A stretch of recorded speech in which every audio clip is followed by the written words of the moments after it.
Yeah, it's a great pleasure to have the opportunity to do research on the AI skin tool and to study its validity. And to assess accuracy, I'm going to show you two ways of looking at accuracy. One is comparison to another machine, and the other is comparison to a human rater. We're measuring 14 different characteristics with this approach.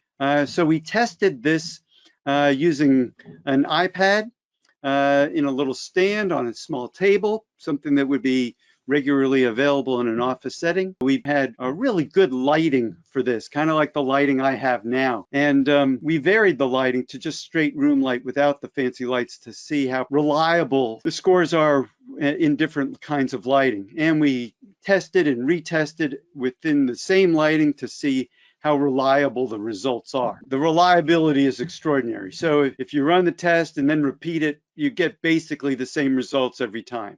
If you use an iPad versus an iPhone to do the testing, again, you get the same results, basically. Very high inter-rater reliability with that respect. One of the things that I found really appealing was that when we turned off the big fancy lights and just used the room lighting, we got basically the same scores. Again, retest reliability under those circumstances was very high. A 1 would be perfect, and we were getting something on the order of, over 0.9. So very high level of reliability. Time it took to take the score was 8 seconds. So you put the person in front of the iPad, you hit the button, and you get the picture, and the scores come up essentially faster than the human eye can tell.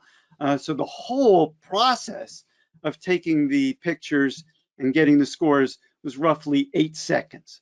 So we concluded from this that we have a very practical tool that gives reliable results. It gives the same results every time.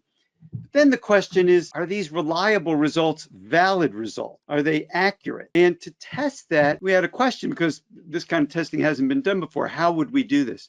We decided, well, we will test compared to a board-certified dermatologist. And the way we would do the testing is to take pairs of people and look at their scores, look at the scores done by a dermatologist, look at the scores done by the AI skin. And we would see whether within pairs of people, the higher rated person was the same for both the dermatologist and the AI skin device. And we did this using good lighting and just an iPad Pro as the equipment for the project. We excluded people who had face tattoos or sunburns or extensive scarring. We actually didn't come across any of those, if I'm not mistaken.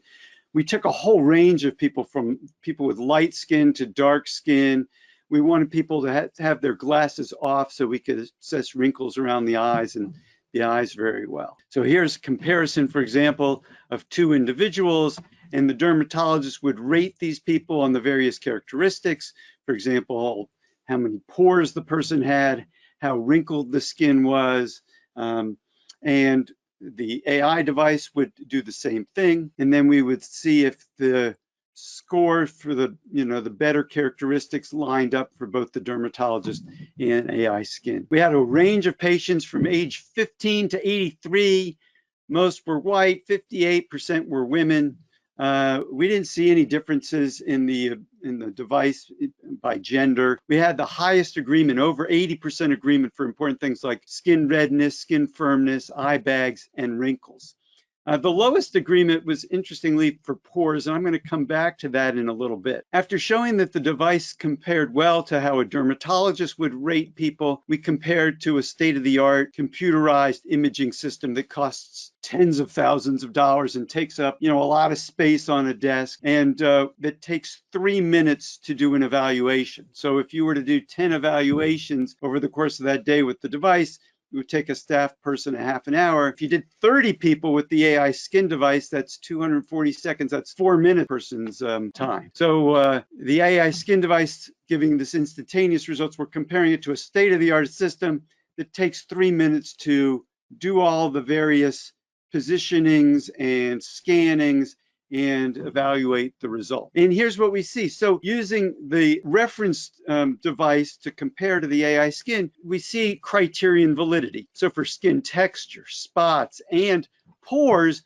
we see they line up really beautifully. And I think what this tells us is that the board certified dermatologist doesn't do a great job evaluating patients' pores. These objective measurements probably do a much better job of looking at pores and quantifying the results. The AI skin device, I think, gives reliable results, valid results in a convenient, practical, and let me add, fun way. Now, we didn't scientifically measure fun, but when you have a device that allows you to very quickly, instantaneously score these things and get objective numbers, it's quite fun to use. I can tell you from personal experience.